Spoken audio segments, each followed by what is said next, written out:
సుబ్రహ్మణ్య స్వామికి హిందూ పురాణాల్లో ప్రత్యేక ప్రాముఖ్యత ఉంది.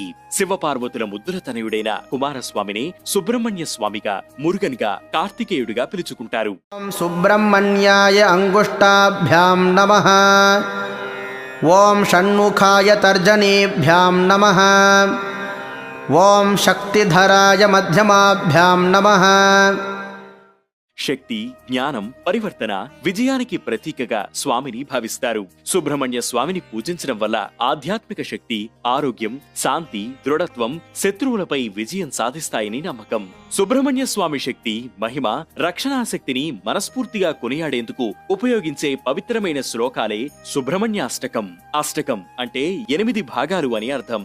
సుబ్రహ్మణ్య స్వామి పవిత్రతను, విశిష్టతను 8 భాగాలుగా విభజించి రచించిన శ్లోకాలే సుబ్రహ్మణ్య అష్టకం.